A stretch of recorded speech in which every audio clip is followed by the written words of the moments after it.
Thank you for listening to my daddy's podcast. Hey, don't let these tears fool you. There's all dog around this mug. I'm good.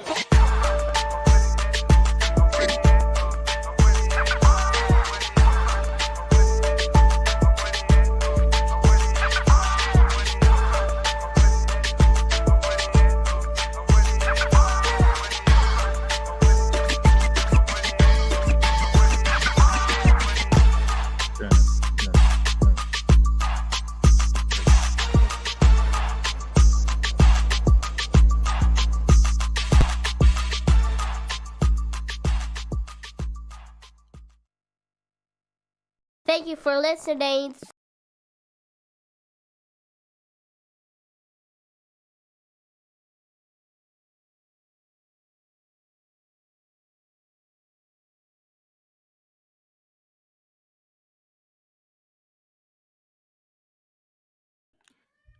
My bad.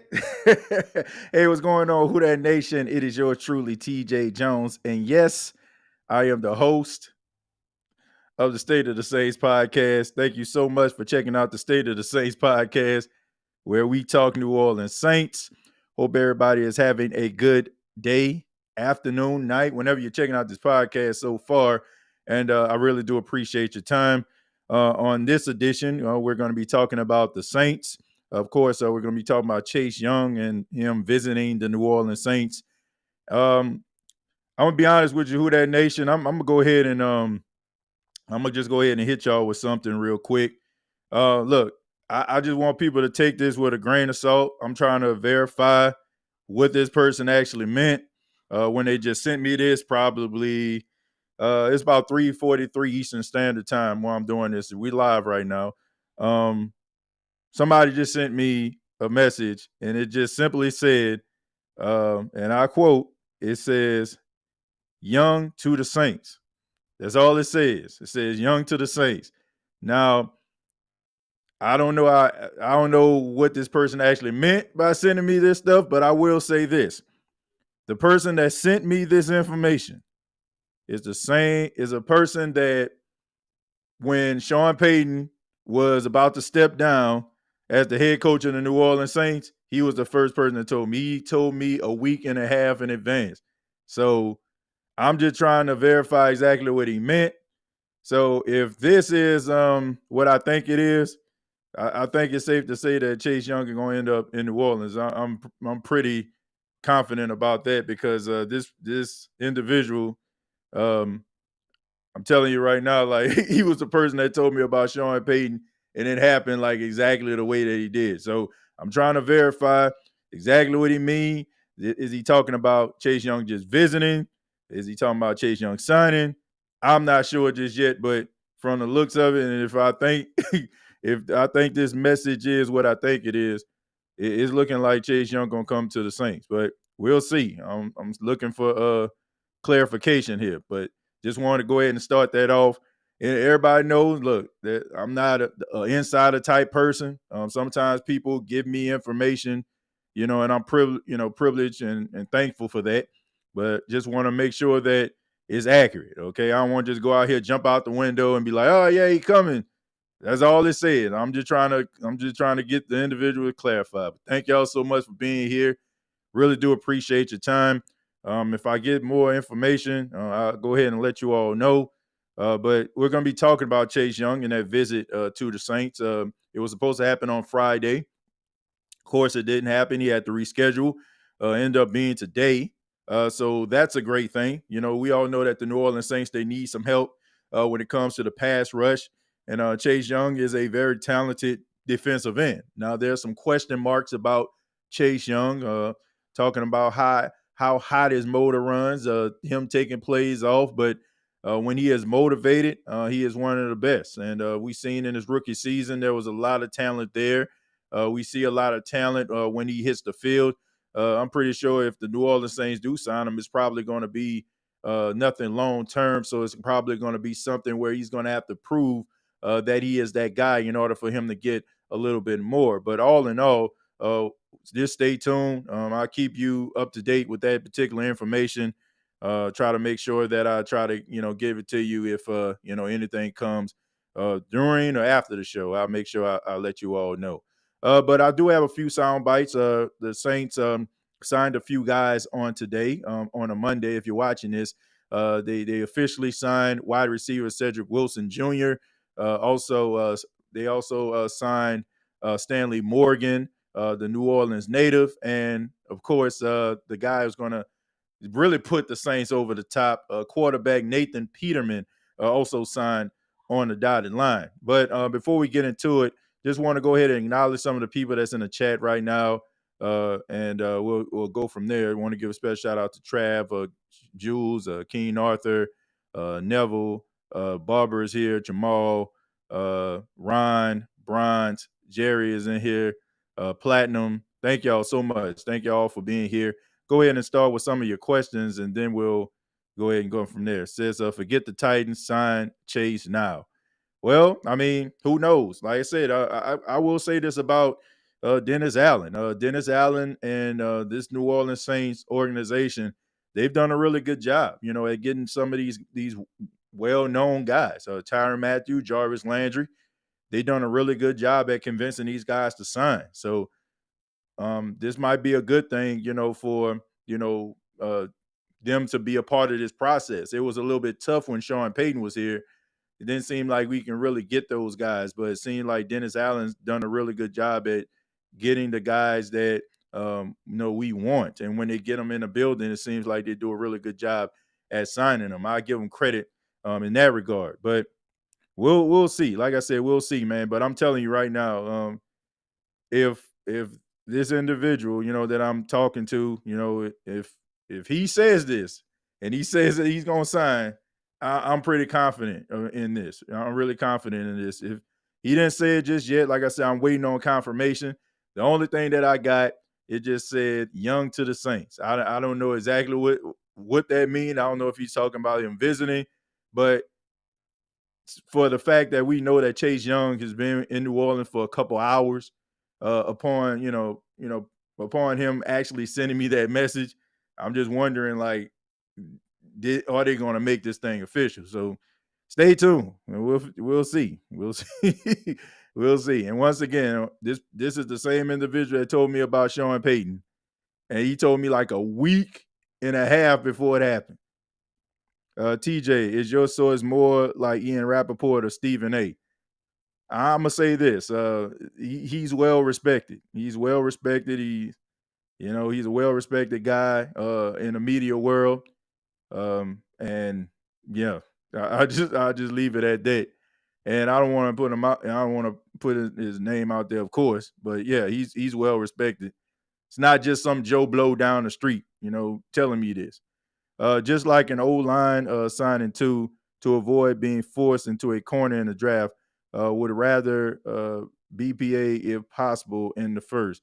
Well, look, I think you definitely should sign another offensive lineman. If you're not too thrilled about what you already have in the building right now, I definitely feel like you need to go with a veteran guy before you sign a rookie. I still think you need to sign a offensive lineman as well as draft one. I'm definitely in support of that. Says the Saints look pretty darn good. Young would be a nice lift. There would be a nice lift for the New Orleans Saints, but there's not too many teams out there that's looking at them right now. That's a good thing. I mean, the Titans are one of the teams, and I'm pretty sure they would like to have them, but we'll see, man. Like I said, the New Orleans Saints, they do a really good job at recruiting these guys, and it's been exciting to see. TJ, do you think DA will be trying to be involved with offensive play calling, or do you think he'll let Kubiak do that? Well, I think that he's going to lead that to Kubiak. DA doesn't really strike me as that individual that tries to get involved with offensive affairs. He can kind of mostly like tell them what he would like for them to do, like in certain situations, but I don't really see him getting too involved in the offense. That's the reason why I feel like they got so many different coaches, because maybe they're just trying to make sure that they got the right people in there in certain situations so they'll be able to do their job effectively. I don't see him really, being that involved with that. Let's see. If we get Chase Young, don't see the same draft and pass rush in the first round. Well, you won't have to. You wouldn't have to, Dalton. So that would be a good thing. And I honestly never felt strongly about the Saints drafting a pass rush in the first round anyway. I never felt that way. I think the New Orleans Saints probably still believe in Isaiah Foskey. I think that they still believe that maybe there's something there. They definitely believe in Carl Granderson. So I think that the New Orleans Saints are looking at this like, okay, we still got a young guy on the team, even though he hasn't really proven much. And you know what Carl Granderson is. He gets better every single year.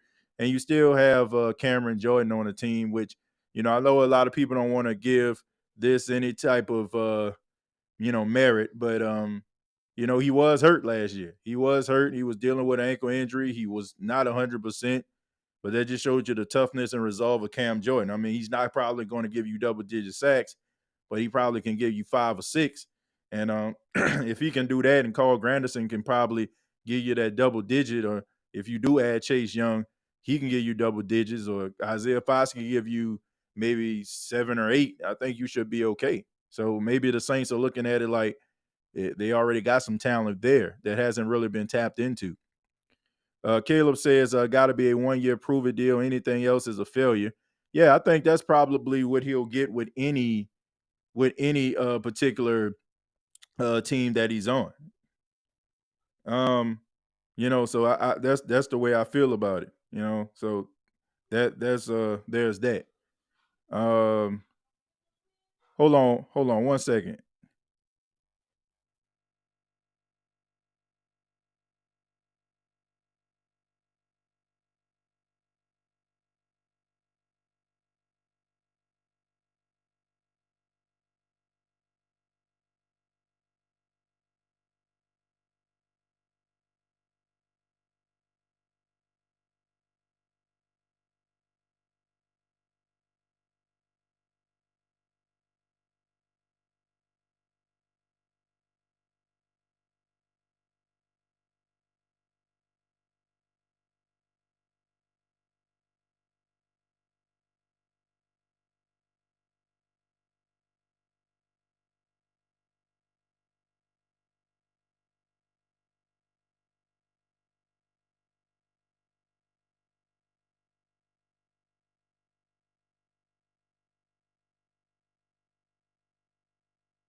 Sorry about that, folks. Just trying to get some clarity right there.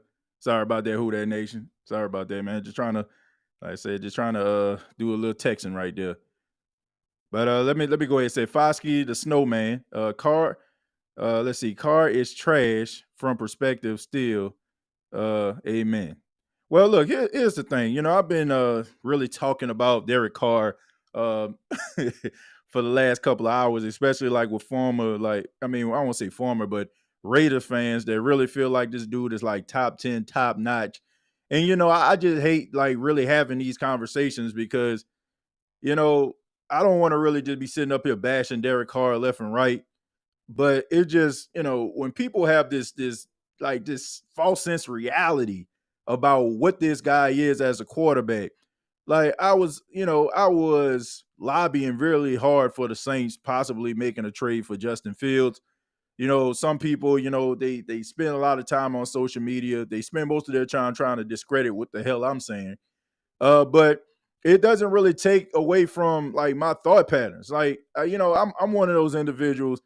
I put certain things together, because I don't just take what the organization just tells me. I just don't. I just do not take what the organization just tells me. But that's another story for another day. When it comes to Derek Carr, I just don't understand like how people can sit up here and criticize Justin Fields as a quarterback. Guy only been in the league for about 4 seasons. And you write him all quickly. Oh, he can't read a defense. Oh, he trash. Oh, he can't play. This, that, and the third, yada, yada, yada. Then all of a sudden, like, Derek Carr, when they talking about him, is as if the rules don't even apply to what they're referring to when it comes to Justin Fields. Here's a guy that been in the league, 11 seasons? This guy has never won a division title, never won a playoff game. Never did. I want people to understand this also. Derek Carr has never, ever had more than 2 double-digit win seasons in his entire career. He's played 11 seasons and he only has 2 double-digit win seasons. So all I'm saying is, I'm not saying that the guy is the worst quarterback that I ever seen. I just don't understand the logic. I just don't understand how people are willing to die on this Derek Carr hill as if this dude don't have anything to prove. He hasn't done anything. And how is it that we can just write off some of these quarterbacks and say that they trash, but then turn around and just defend Derek Carr? All he need is this, all he need is that. Well, if that's the case, then if Derek Carr plays on a team and they're successful, then don't tell me about Derek Carr. Because if you're saying that Derek Carr needs a team around him, that means that if he wins anything, he has a team around him, right? So it has nothing to do with him. It just doesn't make any sense to me. You have to prove something. You got to prove it. That's all I'm saying. That's all anybody that is very, very skeptical about Derek Carr is saying. Nobody's saying that the dude is the worst quarterback ever, but you got to win. You can't just put stats and fourth quarter heroics up there and just say that the dude is good. Any individual that understands football is smart enough to understand that. So that's the way I feel about it. I don't want to say that he's trash. I've seen worse, but you got to win. You got to win. It's just as simple as that. But I got a few sound bites that I want to play for you all. Make sure let me try to find them really, really quickly here. But it was a few sound bites that I wanted to bring here. It was I'm trying to see if I actually downloaded them. It was okay. Here it is right here. This one is from Cedric Wilson. Cedric Wilson, the wide receiver that came from the Miami Dolphins, just signed with the New Orleans Saints. This is him talking a little bit about his decision to join the Black and Gold. I felt like it was just the right fit, knowing that they were going to be running the same offense that I just ran in the previous 2 years. And then obviously talking to my agent about it, he knows more about the organization than me, so I picked his brain a little bit. And this was just the final destination that I felt like I wanted to be at. So Cedric Wilson, to me, man, he's always got the short end of the stick. He reminds me, he's like the Latavius Murray of wide receivers. He often goes to places where he's often the bridesmaid and never the bride. But if you look at his career and you look at his production and you look at some of the things that he's done as a wide receiver, he's talented. But he always seems to go to teams that are pretty stacked at the wide receiver position. And he's always like that third, fourth string guy, down the pipe. You know what I'm saying? He always seems to be that guy. And, I just think that given this opportunity, not, having a really big wide receiver room, I think that Cedric Wilson can provide the Saints with a spark that I feel like they need. He's very fundamentally sound. And to me, it was moments, especially when he played for the Dallas Cowboys, it seemed like he was one of the best wide receivers on the team. And that's even when CeeDee Lamb was there. That's the reason why he got paid in Miami. But of course, he was supposed to have more production in Miami. But when you have Jalen Waddle and then you sign Tyreek Hill, you get lost in the shuffle again. So maybe this is one of those opportunities where Cedric Wilson can actually provide a little bit of a spark and people will start giving him a little bit more respect at the wide receiver position, because we know that the New Orleans Saints wide receiver room isn't that big. We know about Olave, Rashid Shaheed, and A.T. Perry, but besides that, it's going to be a few guys that are going to be introduced to this Saints offense that we're not really that used to. But he also talked about what he can bring to the table to the Black and Gold. Check this out. Just me in general, I catch the ball when it's thrown to me. Obviously, most people have seen my career. I don't really get that many opportunities, but you can most of the time guarantee when the ball is coming to me, it's probably going to get caught.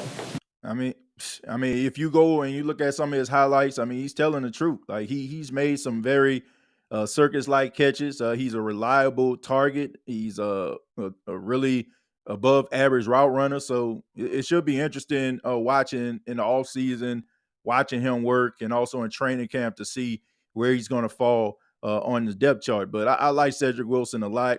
Like I said, watch my fair share of Cowboy games because we all know they get forced down your throat every single week. They always America's game of the week, no matter if they won 2 games, 5 games, or 10 games. They always seem to be on the list. But all in all, I've seen Cedric Wilson play.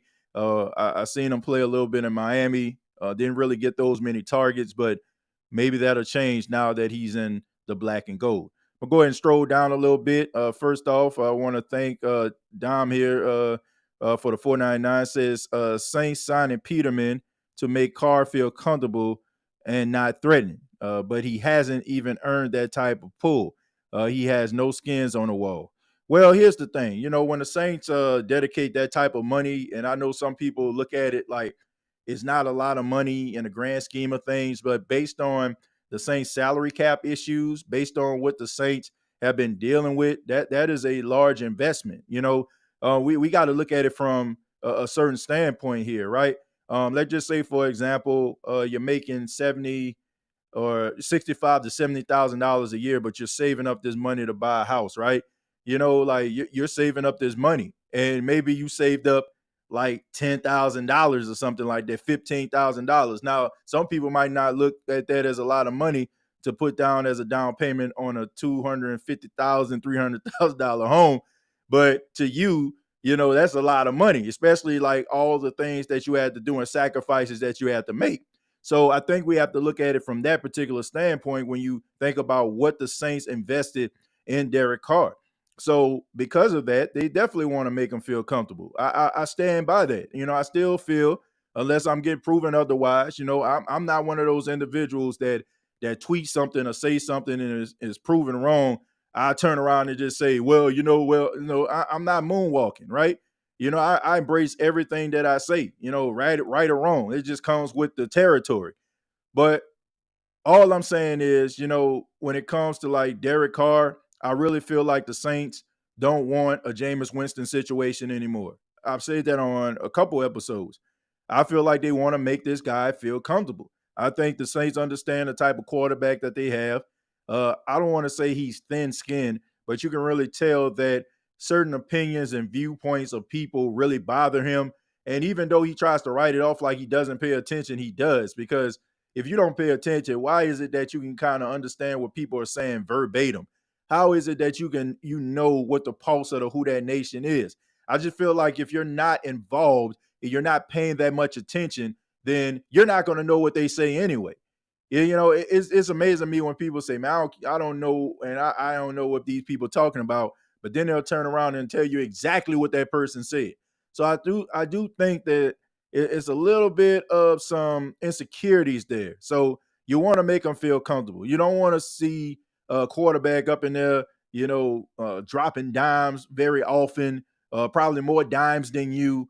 And then all of a sudden, you know, the teammates are looking like when you overthrow a guy, underthrow a guy, get sacked, when you can throw the ball down the field, they looking at the other guy, or the fans are chanting that quarterback's name. They don't want that.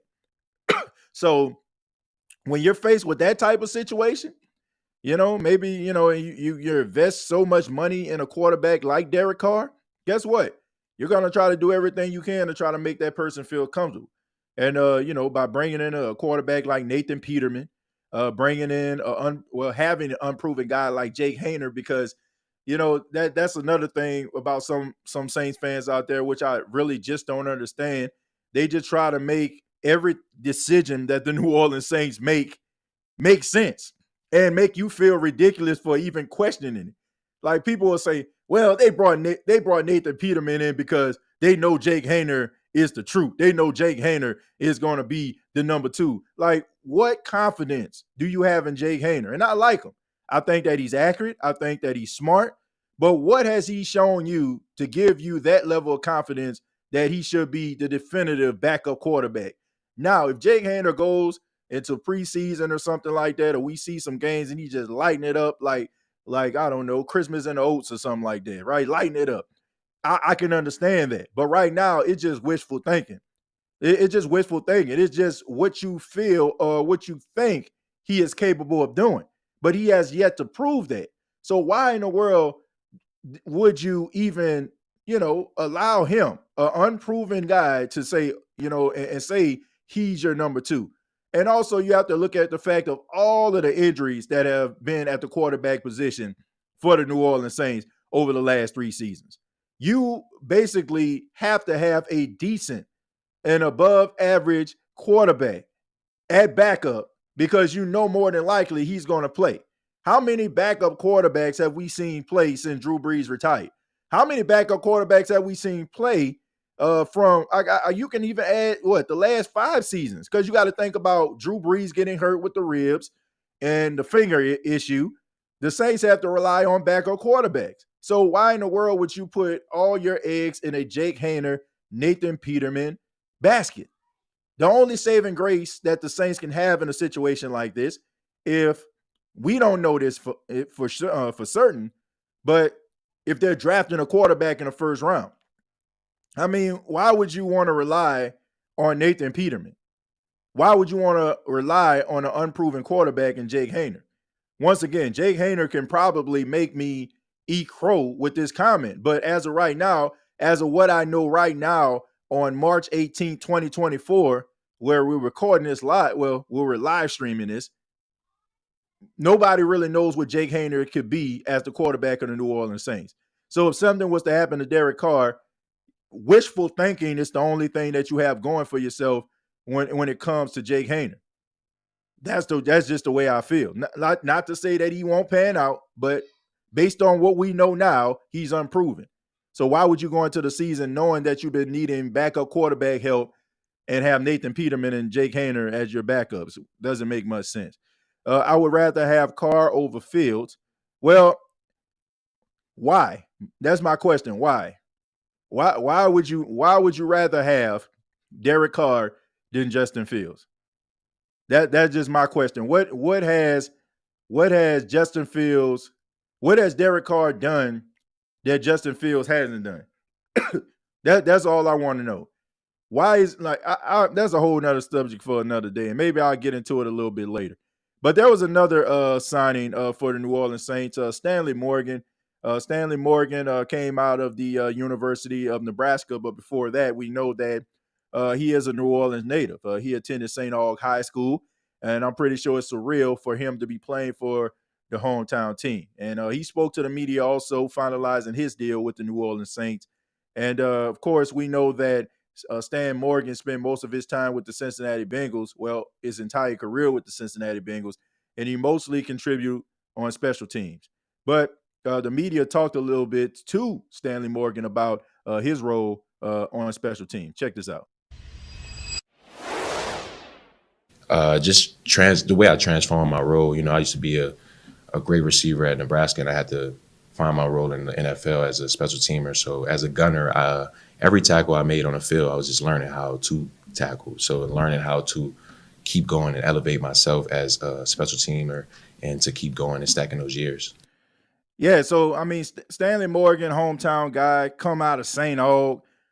Like I said, I know this got to be surreal, but he does contribute on special teams, and we know that the Saints, they need some help on special teams since Isaac Yiadom, he signed with the San Francisco 49ers.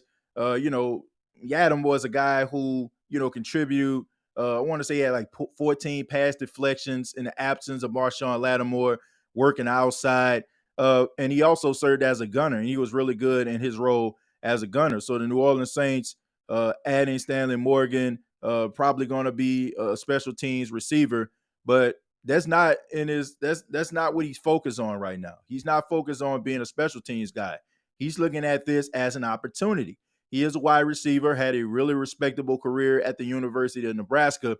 And he talked a little bit about the wide receiver room and actually having a chance, like a real chance. I mean, him playing for the Cincinnati Bengals. You got T. Higgins. You got Chase. You got Jamar Chase out there, man. You got Taj Boyd. You got all these different guys catching the ball. So he kind of got lost in translation. This is Stanley Morgan talking a little bit about the opportunity to possibly place a little bit more of the wide receiver role for the Saints. I see this as a great opportunity. The room is small. Everybody's coming in with a fresh start. Obviously, we have a number one receiver here. Just a great opportunity for me. I never really had that role as a receiver in the NFL, so I'm very excited for it. So your hometown guy, you get an opportunity to, really compete for a wide receiver job, something that you really have not done probably since you got into the league, right? I mean, look, all the talent that has been in Cincinnati, it's kind of hard for him to be, in that rotation. But now he comes to his hometown team, get an opportunity to play and be a part of the rotation. This got to be a really big moment for Stanley Morgan, a guy who spent most of his time on special teams. Now, I still expect for the New Orleans Saints to use him in that role because anybody that follows the Bengals, he was really good in that role as being a gunner. So the Saints, they got something on special teams in Stanley Morgan. Let's see if that can actually translate or give him an opportunity where he can actually get some snaps at the wide receiver position. I cannot believe what I'm about to say right now. We got 841 people watching this live right now. This is officially a State of the Saints podcast record. 844 right now. And I'm asking everybody to hit that like button. I'm asking you to subscribe.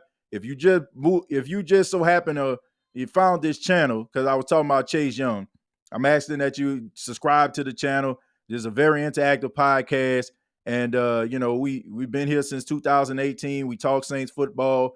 I'm a native of New Orleans, born and raised there. Grew up in the Ninth Ward.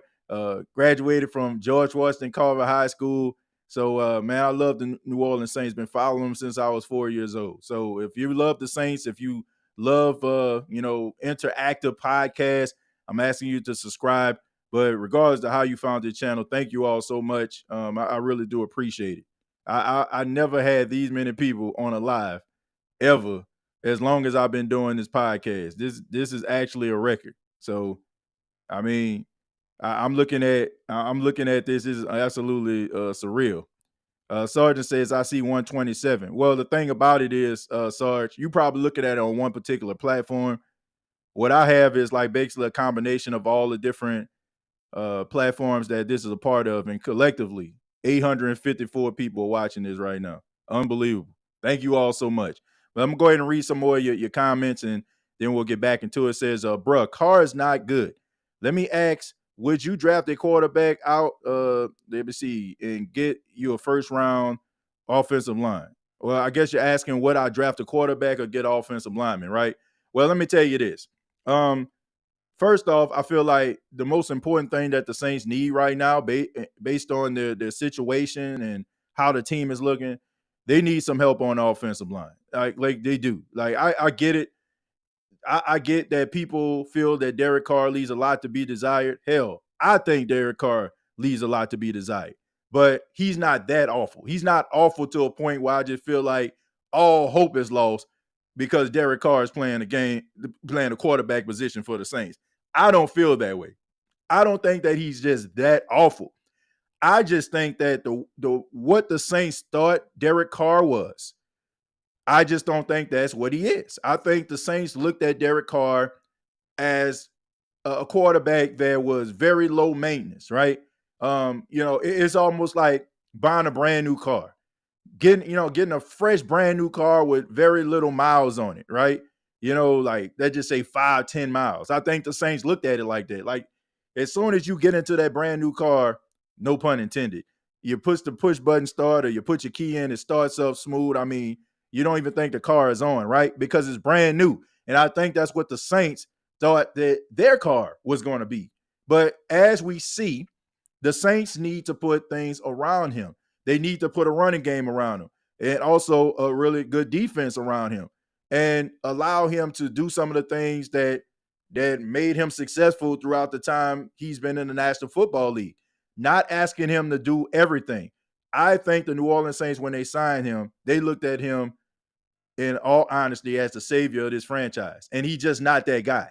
Not to say that he's not that good, but he is not going to lead you to victory every single week.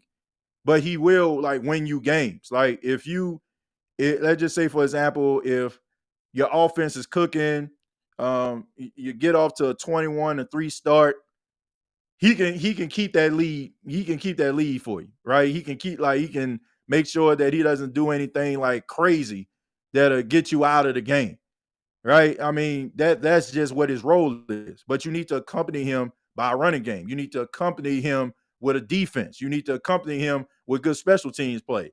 And that's when I feel like, you'll get the best out of Derek Carr. But as to be quite honest with you, look, I don't think it's that extreme. Now, if we're talking about having a succession plan, I do feel like the New Orleans Saints need to learn from their past. Putting all their eggs into the Drew Brees basket. Drew Brees was efficient, not really paying attention to when the arm started to diminish, trying to compensate for it. I think that you should learn from your past. That saying, right? Those that don't learn from their past are doomed to repeat it. So I feel like you need to draft a guy who is in waiting. Maybe it can be a Jordan Love situation where, Jordan Love sat on a bench for 2-3 seasons. And then by that time he was ready and he looked pretty doggone good as a starter because the game has slowed down for him. He's had a lot of reps in practice. He's had a lot of off seasons to be able to understand what the Packers want. The Saints need the same thing. So if you want to draft a quarterback in the second round, I don't know, let's just say, for example, if Bo Nix falls into the second round, or maybe Spencer Rattler or something like that, you can get your hands on a guy like that, can sit down and if something was to happen, maybe get thrust into the moment, but be able to sit on a bench, be able to grasp the concepts, be able to understand what the Saints actually want from their quarterbacks. And by that time, Derek Carr contract is up and you're trying to figure out what to do with him. That young bull is ready to play. So maybe you need to do that. But I don't feel like anything is more important than the Saints actually adding a left tackle to this football team. If the Saints are going to go anywhere offensively, it has to start on the offensive line. I think you have a lot of talent in the backfield with the running backs with Williams, Kamara, and Miller. You add Taysom in there, and then you also have some really good talented guys catching the football as well.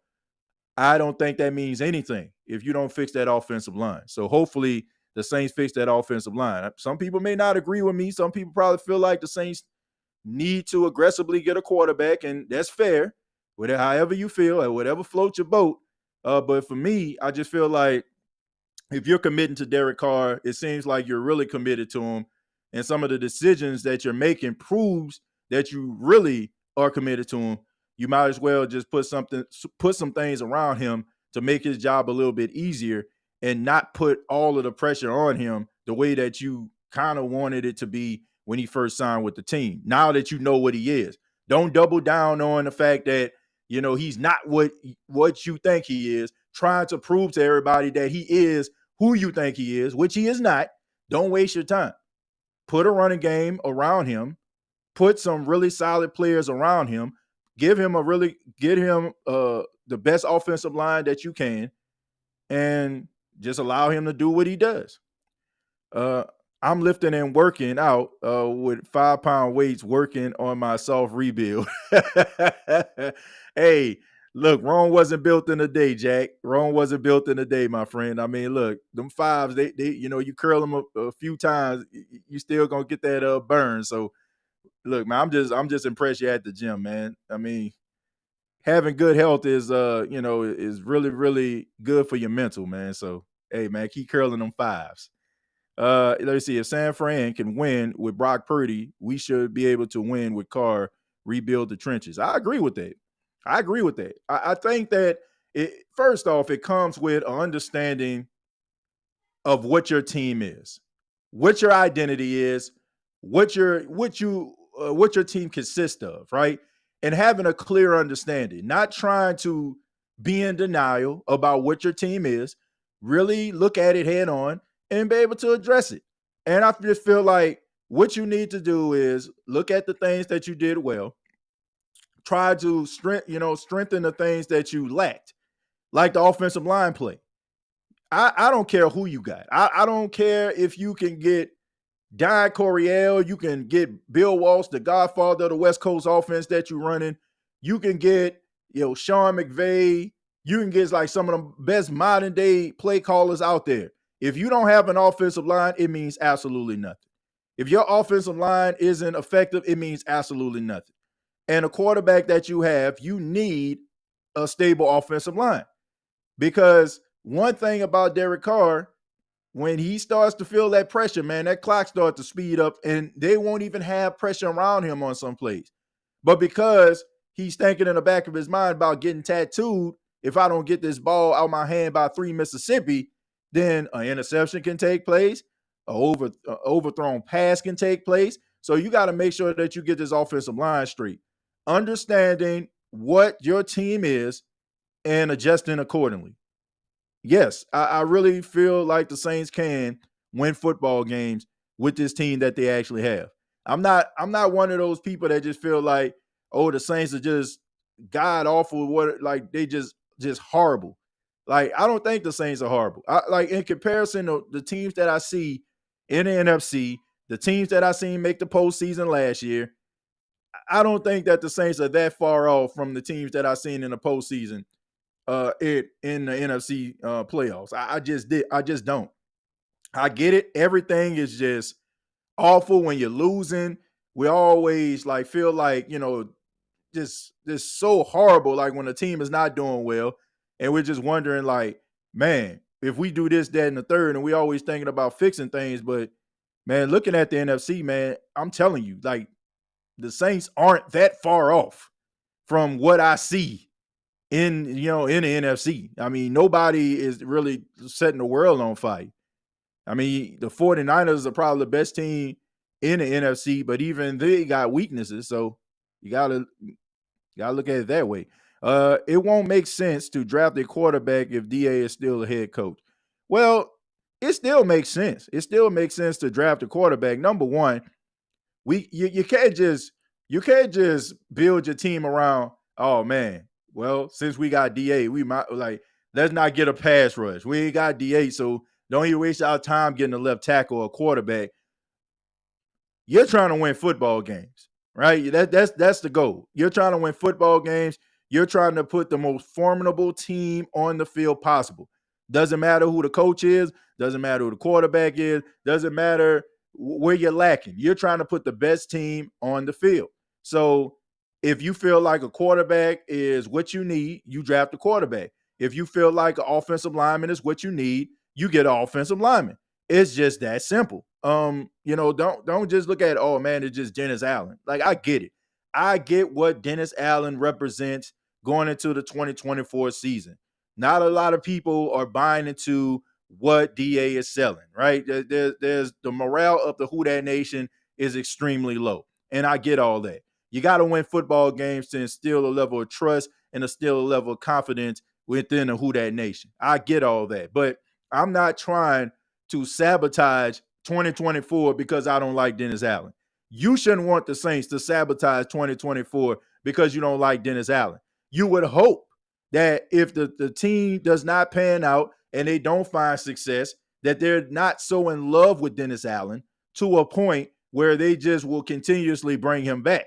You would hope that if they changed around the defensive side of the football going into 2023 and changed around the offensive coaching staff in 2024, you would hope that all of the stars are aligned. You couldn't win when we gave you the defense that you wanted. You couldn't win when we gave you the offense that you wanted. You couldn't win when we gave you the quarterback that you want. So, I mean, you leave us no choice but to let you go. I will hope that the New Orleans Saints would do that. But I'm not trying to look at the Saints look like slaw all season long just because I don't want Dennis Allen to be here. Like, I don't think that's the right attitude. The overall objective is for the Saints to win as many football games as possible. Doesn't matter who the coach is.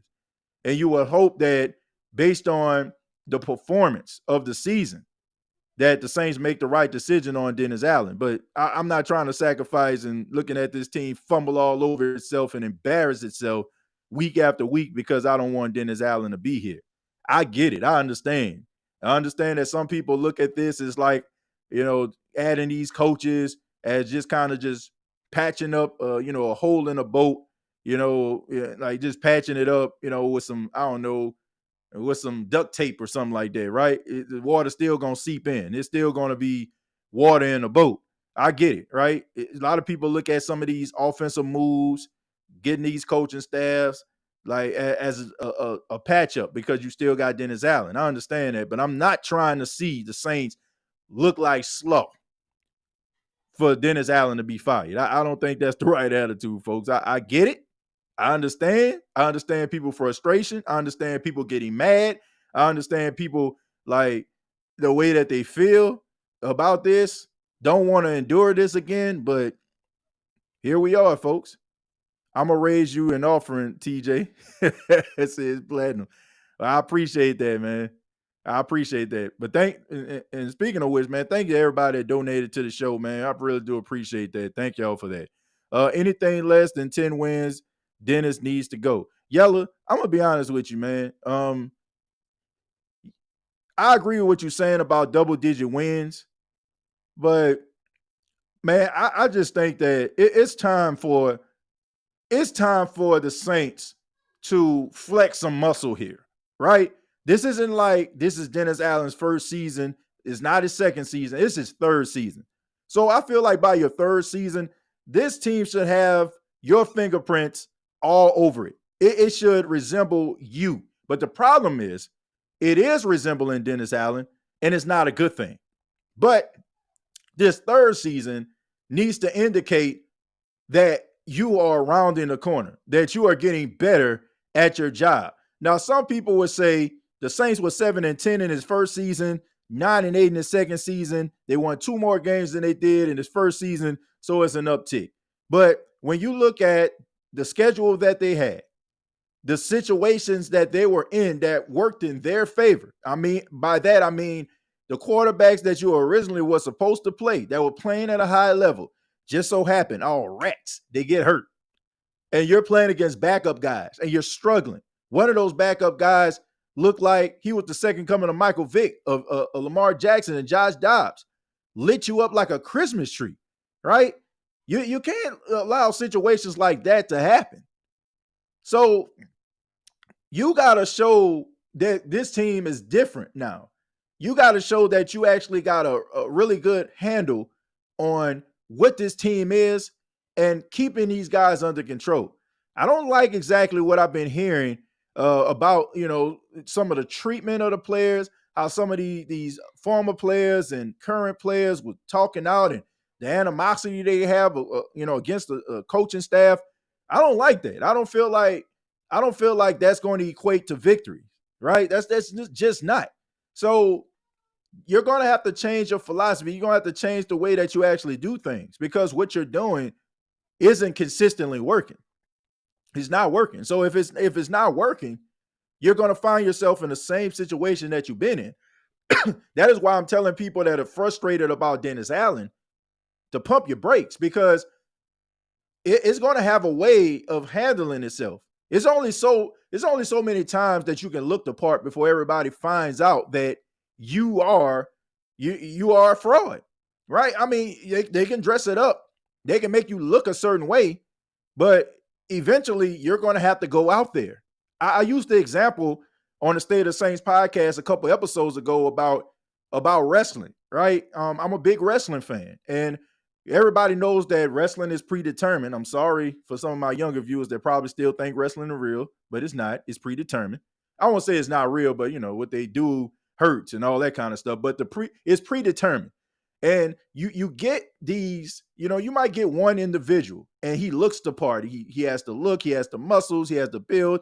And you're like, man, I'm really going to push this guy because, I'm going to make this guy, the best thing possible. But he may lack in talking on a microphone. He may lack at his in-ring ability, right? And then he can walk out there and not say anything. He looks the part. He looks like a superstar. He looks like a champion, right? But when he gets into the ring, it's going to tell. When he gets on the mic, it's going to tell. You can put everything you want around Dennis Allen. You can put everything you want around him. You can put the biggest hedge around him that we seen on this side of Job. But at the end of the day, it's going to come a time when you're going to have to make a decision to determine and for the world to see what you're really made of. And if you can't deliver, then everybody is going to see that you're not who you are. So that's just it. So I'm just telling people, like, I know people frustrated. How long we're going to have to endure this, but eventually, if you're not it, you're not it. And it's only so much organization or individual can do for you to make you look the part.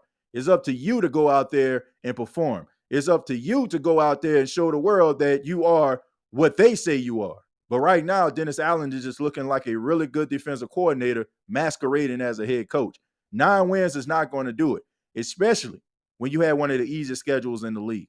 Now, I understand that in 2024, they're saying that the schedule is not murderer's row. But we also have to take into account teams get better, and they're playing some really good, talented teams coming out the AFC West. So there's that.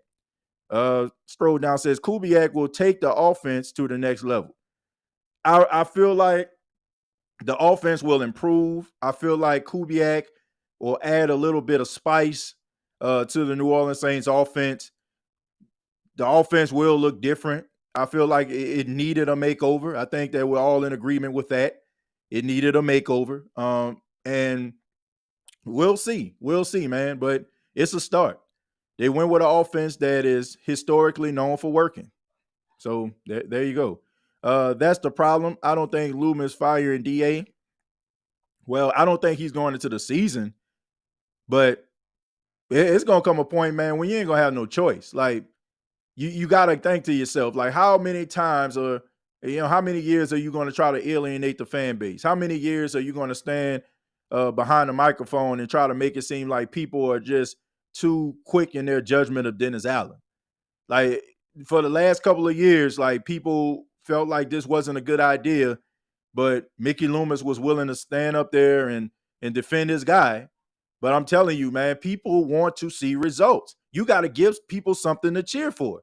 And right now, the energy from the New Orleans Saints, and I'm just saying from a fan perspective, a person that really understands what fans really go through and what they talk about, they really feel like the Saints organization doesn't care about how they feel. And that's not a good thing, especially when you're paying your hard-earned money to go to football games, especially when you're going out here, making decisions about, am I going to show up to the dome? You know what I'm saying? Am I going to buy this merchandise? I can be doing something else with my money. And when you don't feel like your money or your dollars aren't valued, like it's a little bit of a slap in the face here. And I get you have the me against the world type mentality, but nobody went into these last few seasons ready to boo Dennis Allen, ready to talk about Mickey Loomis, ready to boo Derek Carr. Like nobody wanted this. Nobody wanted to feel the way that they do. It's like they get mad or upset with fans because they have expectations. But if you think about it, you can't get mad at somebody, right? That's like getting mad at LeBron. LeBron has been great since he stepped into the league in 2003. Been a great player. Then all of a sudden, like he's scoring 7 points a night. Like, and then all of a sudden, like people were like, what the hell wrong with LeBron? Like, what's his problem, man? He averaged about 25 and 7. Like, come on, man, what are you doing? And LeBron getting mad because the expectation that you set by being great all those years, you taking a step back. So what are we supposed to do?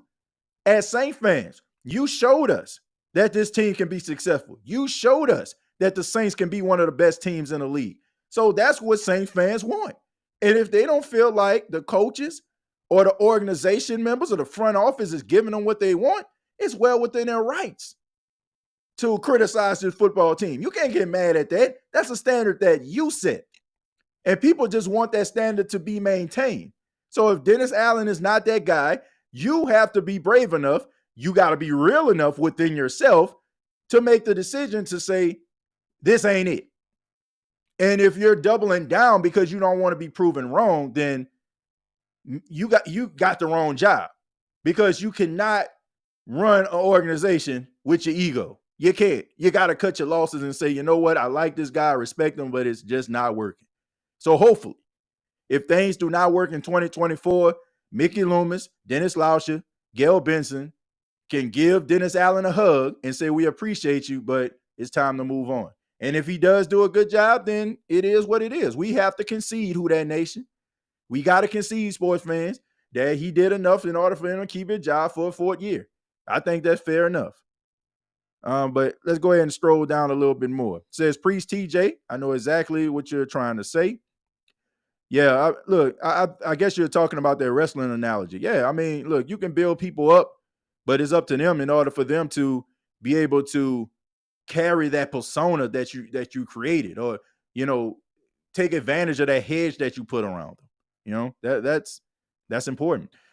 Winston was the opening season starter literally a year ago. I mean, that's true. Says Roman and Cody.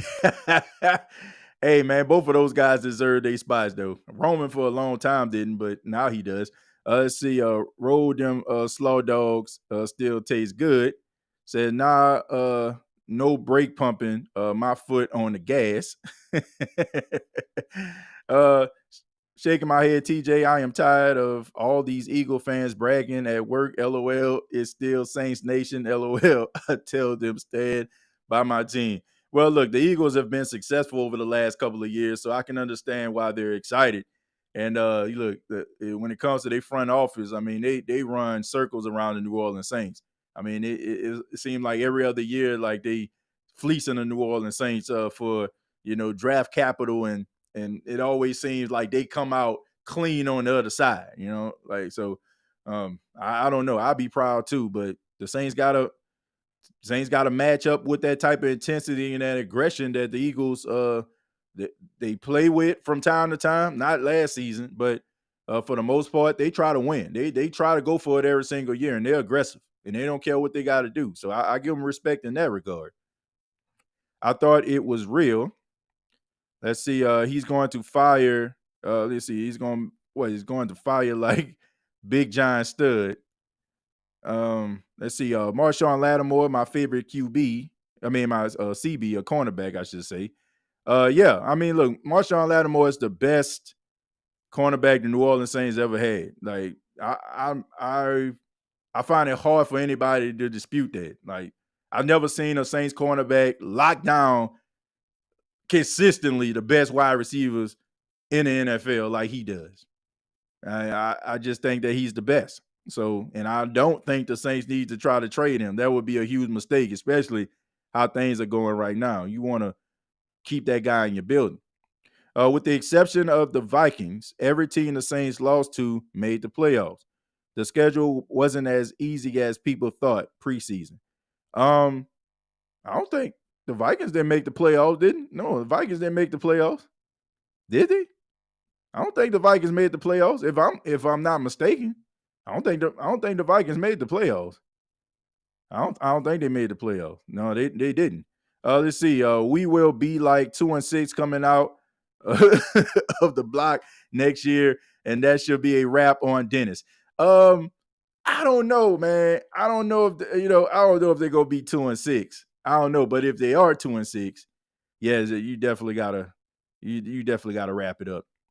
I agree. Draft a lineman that can play now, not a project. Hopefully Foskey gets a fast track. Cam finds the fountain of youth, and Clint does some magic with DC. I think Clint is the reason for the reset. Well, Robert, those are really good points right there. Look, I think that Cam Jordan was hurt last season. I don't think that Cam Jordan is going to, go back to, 27, 28-year-old Cam Jordan. But I still feel like if Cam Jordan was to give you 5.5, 6 sacks this coming season, I think that's a plus. And I tell everybody, if you're new here, thank you very much for tuning in. But I say this all the time. I'm not looking at Cam Jordan to be the focal point of the pass rush anymore. Like, I feel like if you're looking at Cam Jordan as the focal point and the guy that, that you looked at when he was in his 20s, I think you're sadly mistaken.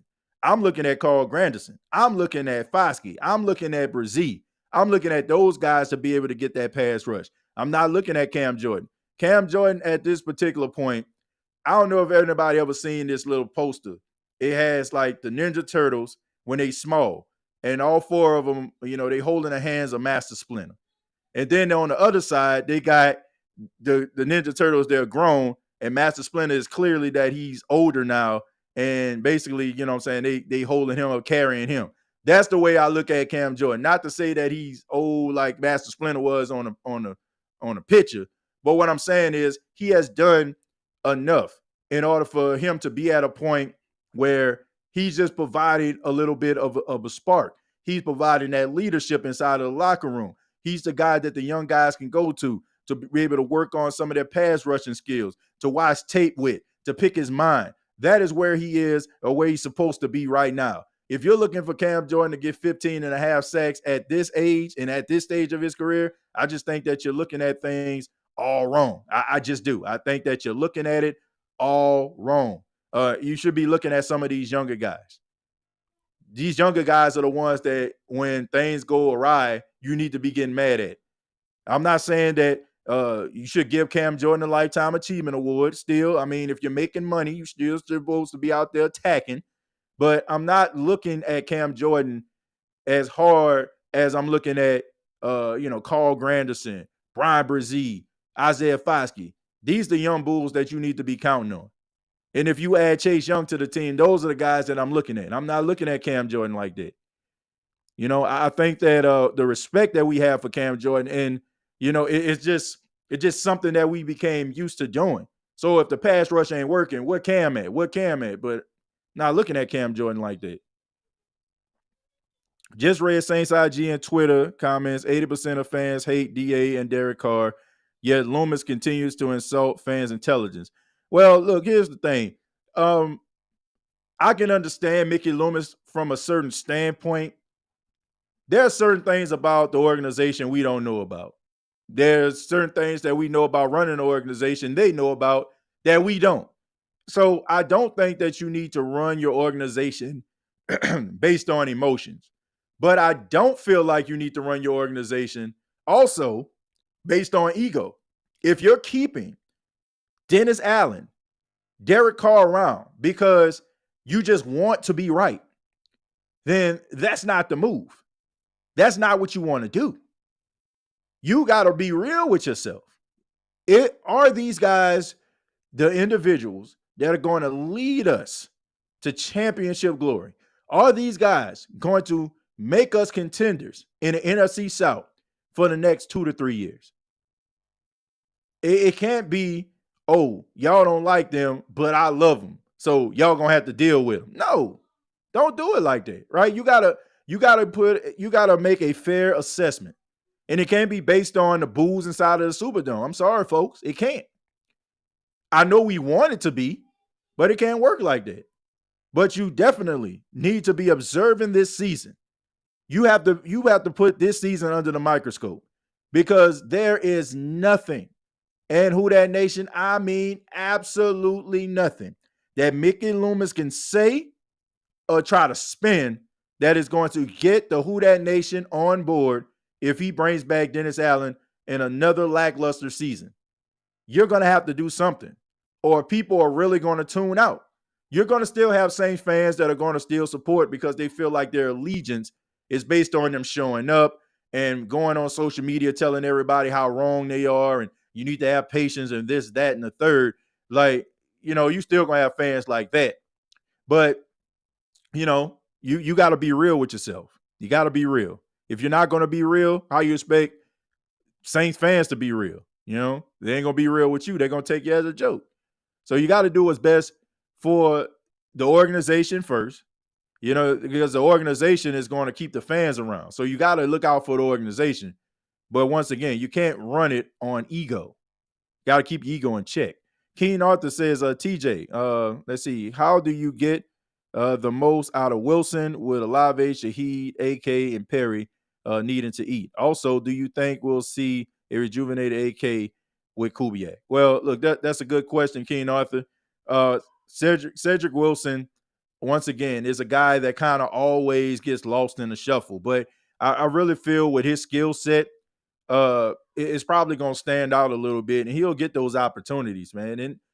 And we talked about this, Keen Arthur. The depth chart is not deep. It's not that deep to a point where Cedric Wilson won't be able to get some snaps here. It's not that far fetched. I think that he's good enough to be able to be a part of that rotation, maybe serve as that third, fourth receiver. You know, he's probably competing with A.T. Perry. Will A.T. Perry make that jump? I mean, it remains to be seen. But Cedric Wilson isn't somebody that, you know, you just need to roll your eyes at. I mean, this guy is really good. So it's going to make it interesting at training camp with A.T. Perry. I'm not just going to say, oh, A.T. Perry is just a, you know, definitive number 3 receiver. Like Cedric Wilson has something to say about that. So I do feel like there should be a spot for him.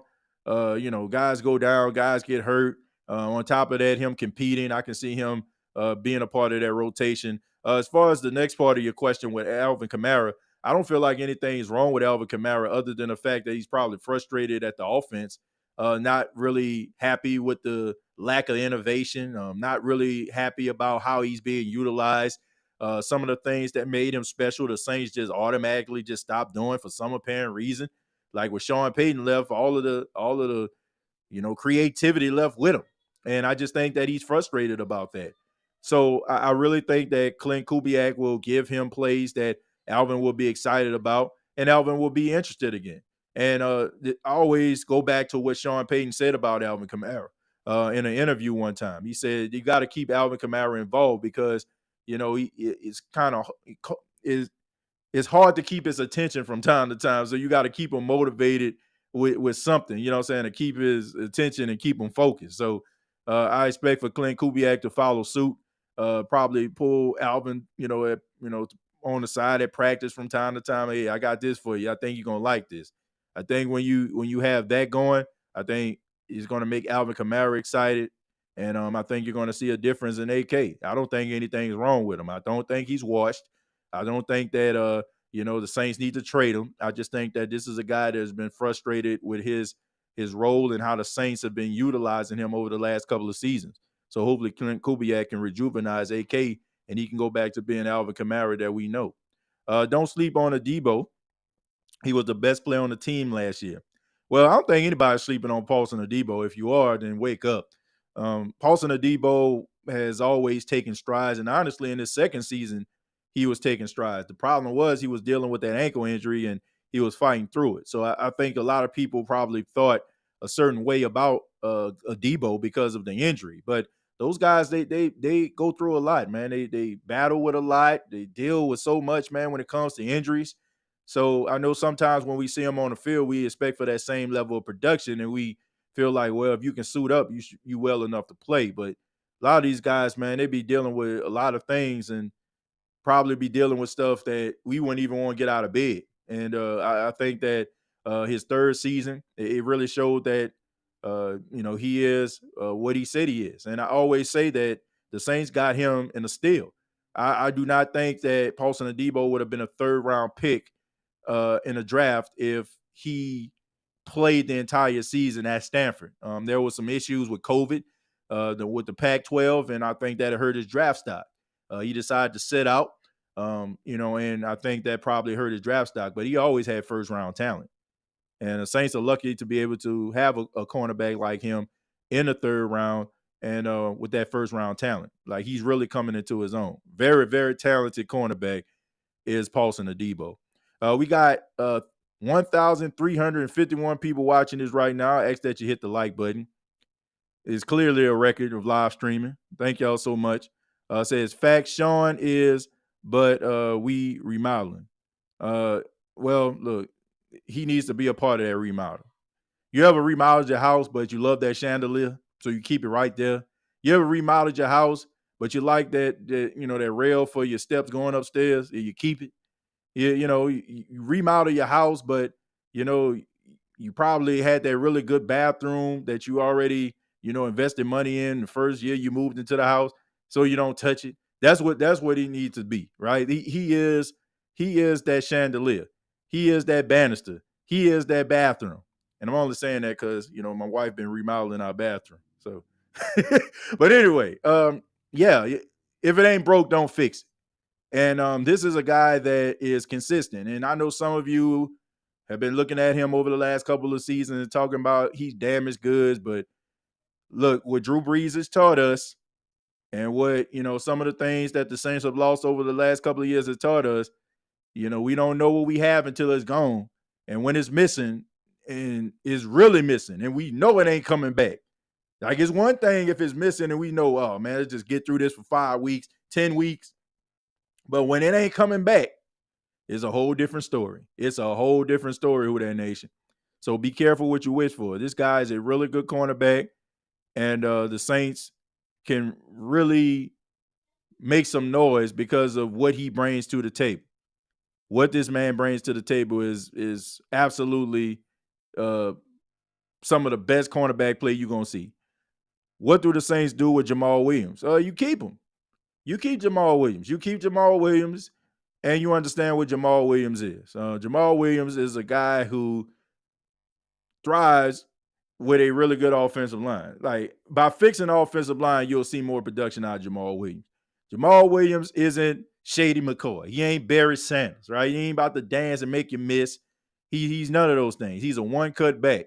You give him the football, he going to go downhill. He going to gain steam, if nobody touch him, right? So if you get yourself offensive line, he'll lean forward for a couple of yards for you. But if you don't have offensive line, you don't have guys that are blocking consistently in the running game, then he's not going to be effective. Now, I will say this, based on what I've seen, especially the last game of the season, it's clear that Kendre Miller is better than Jamal Williams. Like, it was clear. I don't know if it was the fact that Kendre Miller was running with fresh legs or the fact that he didn't have much wear and tear because he wasn't absorbing a lot of punishment throughout the year because he was injured. I don't know. But from what I've seen, it should be Alvin Kamara, Kendre Miller, Jamal Williams, and probably short yardage situation or goal line situation. But I don't think that you need to, let them go. I just think that maybe you need to, beef up your offensive line, and I think that you'll see more of a threat. Renfro. Well, look, I like Hunter Renfro, but enough with these Raider, these Raider players. Enough with that, right? I'm just tired of it, man. Like, they got other players on other teams that can actually add some level of, depth and contributions to it. Like, it seems like every Raider that gets released, now all of a sudden they're supposed to go to the Saints. Like, I don't know, man. Like, I like Hunter Renfro. I think that he had like a really good season a couple of years ago. I think he's a good slot guy. I don't like the way the Raiders kind of played this man to the left. I think it was more Josh McDaniels than Hunter Renfro himself. But I hope he finds a good home, man. But I'm good on Hunter Renfro. And I live in Myrtle Beach, right? That's where he's from. Like, people love Hunter Renfro around here. Like, I go in stores all the time. I see Hunter Renfro Clemson jersey, Hunter Renfro Raider jerseys. Like, they love him around here. Went to what he went to? Myrtle Beach High School, which is not that far from where I live, probably like 10, 15 minutes. But all in all, man, like, enough of these Raider players. Enough of these Raiders, man. My goodness. Let's see. Kendre finally was healthy. Yeah, I mean, he was already good. He was already talented. I think we all can agree with that. I mean, so we'll see, man. But I think he's really good. And the best thing about Kendre Miller is he's a really good pass catching running back. And I don't think TCU really showed that. They wanted him to kind of be that battering ram running back, but he can catch the ball, man. I know y'all seen a couple passes that were thrown to him, man. You would think that he was a wide receiver the way that he was catching it. So that's where I'm at. Kendre Miller is talented, man, and I'm looking forward to seeing what he can be in year 2. I think he had a lot of injuries that was stemming back from when he was in college. Tore his ACL when he was in the semifinals at TCU. Didn't play in a national championship game. Probably was happy he didn't because they got the brakes beat off him by Georgia. But I just think that he was dealing with some injuries. He kind of re-aggravated some stuff when he got to the NFL, when the Saints drafted him. But I think this may be the year where everybody sees how special this guy is. Who that, TJ? I agree on all points that heard from the last 5 minutes back. Well, I've been on for, an hour and 16 minutes, so about an hour and 11 you don't agree with. I'm just joking. uh, he said the last 5 minutes I've been on for an hour. Right? He must really been ticking you off. But nah, I understand, man. I appreciate it, man. Thank you for that. Thank you for your comment. It says TJ, do you think the fan base gets too fixated on sacks and ignore pressures and how they affect timing and turnovers? Yeah, sometimes. Yeah, sometimes, King Arthur. It can, but I mean, you got to put the quarterback on the ground. Now, if it just so happened that you're consistently getting sacks, but it's just a game where you're getting pressures and hurries, maybe because the quarterback getting the ball out of his hands quick. Maybe it's the fact that the offensive line of the team that you're playing against is just top notch. Look, I get that, but that's not going to move the needle. Pressures are not going to just move the needle consistently. Like people love flash. Like that's just the world we live in, King Arthur. People love flash. People have grown accustomed and they have been programmed to be attracted to sacks, deep passes, long runs, and if the team is more defensive based and offensive based, then they're considered boring and uninteresting. But I think that you need pressures. I don't think anything's, I don't think it's a big issue if you're getting pressures and stuff like that. But it needs to be accompanied by having sacks more often. And when your team is just getting hurries and not getting to the quarterback, that's not necessarily a good thing. But I don't have an issue. I don't have an issue with pressures, but there it is right there. So here we go. Let me see. Somebody said breaking news. Let's see. I don't know exactly what the breaking news is. It says, let me see. Just in, the 49ers are losing a 2025 fifth round pick, and we'll have the 2024 fourth round pick moved to the end of the fourth round because of payroll accounting errors. Man, a lot of people getting caught up on some on some tampering and some illegal stuff. I mean, I want to see what's going to happen to the Falcons for tampering with Kirk Cousins. That ought to be interesting right there, right? That ought to be interesting. Let's see. Chase Young. Let's see. Chase Young signing with the Saints just came out. So, ladies and gentlemen, if this is true, I bet. Wait a minute. Let me see. So here we go, right there. All right. So it's come from Ian Rappaport. It says the Saints are expected to sign former 49ers pass rusher Chase Young a new weapon off the edge. So, ladies and gentlemen, you heard it here first that the Saints were going to sign Chase Young. Like I told you, the guy that sent that information to me around 3:00. He was the same person that told me when Sean Payton was about to leave. He told me a week and a half before it happened. So you heard it here first. Chase Young is going to be signing with the New Orleans Saints. So, I mean, there you go. There you go. But yeah, man, look, this is great news for the New Orleans Saints. I think everybody kind of knew what was going on. Yeah, like had that inkling that Chase Young was gonna sign somewhere, but probably it's a good thing that he signed with the New Orleans Saints. So there you go, right there. A clock can be right twice a day, I guess. But yeah, I mean, it's good that the Saints end up signing Chase Young there. This says you got to show me proof. Well, look, let me go ahead and I'll pull it up for you, Jerry. I'll go ahead and pull it up for you. This coming from Ian Rappaport. So this coming from Ian Rappaport. So I basically already, mentioned that, but let me go ahead and pull that up. I apologize for all the people out there. I'm just trying to pull up the tweet from Ian Rappaport here. Let me go ahead and share this with you all so you can actually see it. All right, this coming from Rap Sheet over on Twitter. Says Chase Young went into free agency, won a deal to see himself up for future, and he wanted to play with Cam Jordan. Says the Saints are expected to sign former 49ers pass rusher Chase Young a new weapon on the edge. So there you go right there. That's Ian Rappaport. And Did I pull it up? There it is. Okay, there it is. I'm just reading along. I ain't even put it up on the screen so y'all to share. Okay, so there it is right there. That he sided with the with the New Orleans. I'm just reading, man. He put up on the screen. Where is that? But seriously, man, look. But yeah, man. But man, shouts out to my guy, man. Shouts out to my guy who sent me over that information, man. I had to I was like, man, but here we go, man. The Saints getting some much needed help right here. Saints need having some much needed help. All right, I'm gonna read a few more comments and then we'll go ahead and get up out of here. It says, well, we upgraded on the defensive inside. Somebody said, I'll take it. Rebuild the trenches. Yeah, I think this pretty much sums up that, what we all been thinking. They're probably going to be going with offensive linemen in the draft. Yeah, I can't believe that, man. I can't believe it.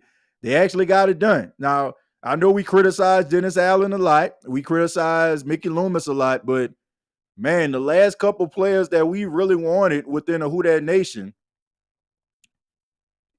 they've been getting. They got Jarvis Landry. They got Tyrann Mathieu.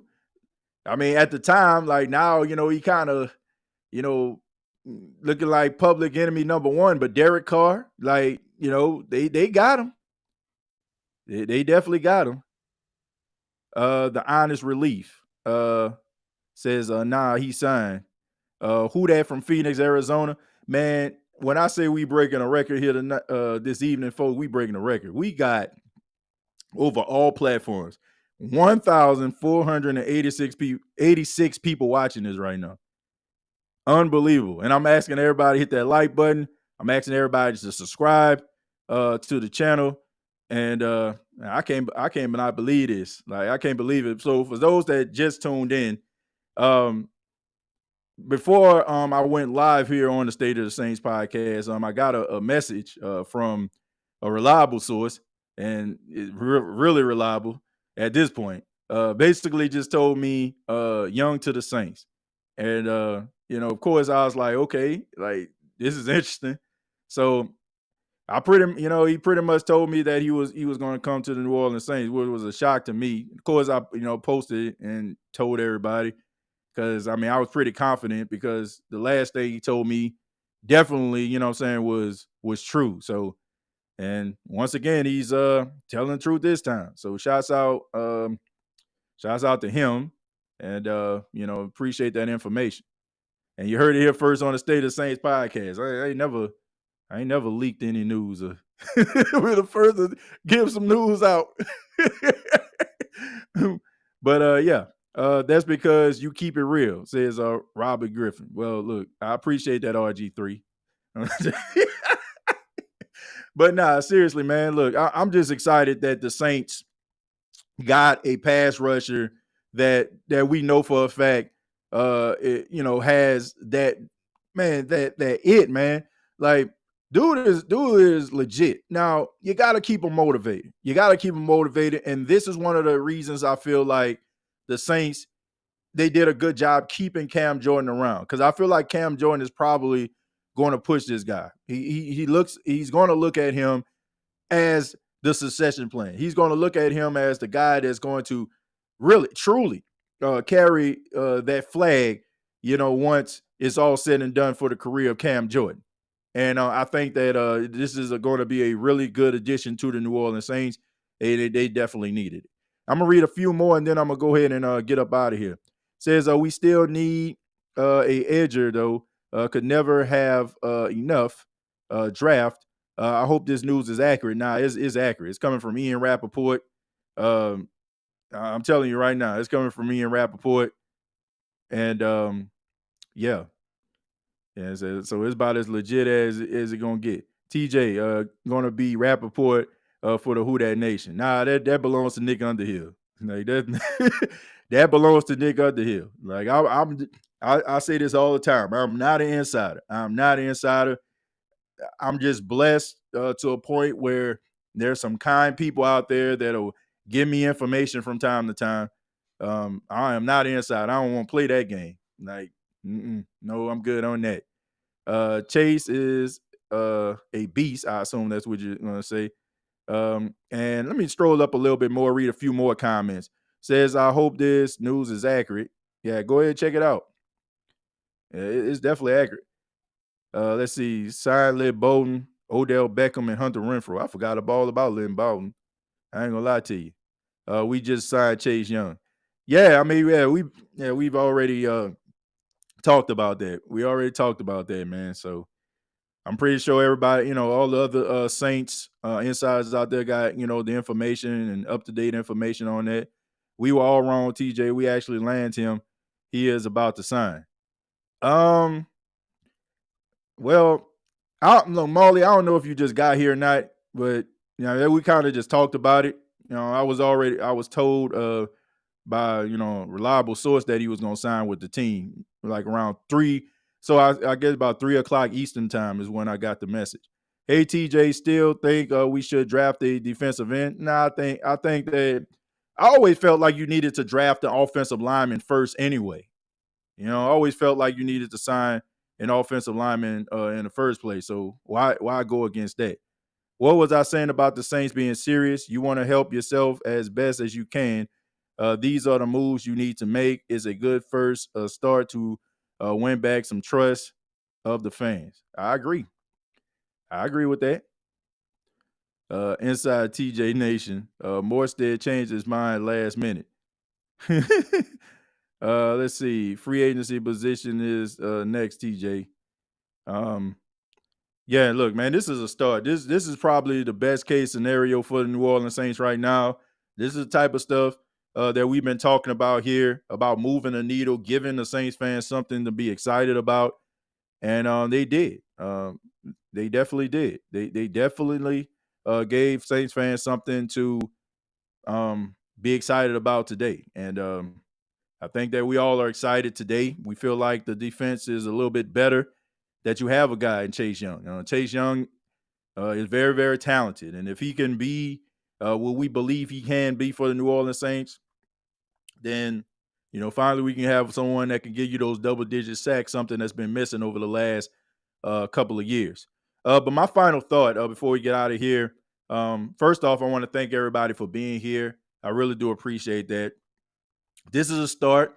The defense definitely has somebody that they can rely on now in Chase Young. Willie Gay is another guy I feel like is a really good addition. I don't think people are really talking about him enough. If you can keep Marshawn Lattimore and Paulson Adebo, then you have some really talented guys on all levels on the defense. And that's definitely what you need implementing a new offense. So you need that defense to be able to still carry the weight until that offense figures it out. So there you go right there. But I want to say thank you all for checking out the State of the Saints podcast. Really do appreciate it. Follow me on X, formerly known as Twitter, at TJAYJones8. You got previous episodes that are available on Apple Podcasts, Spotify, iHeartRadio, Anchor FM.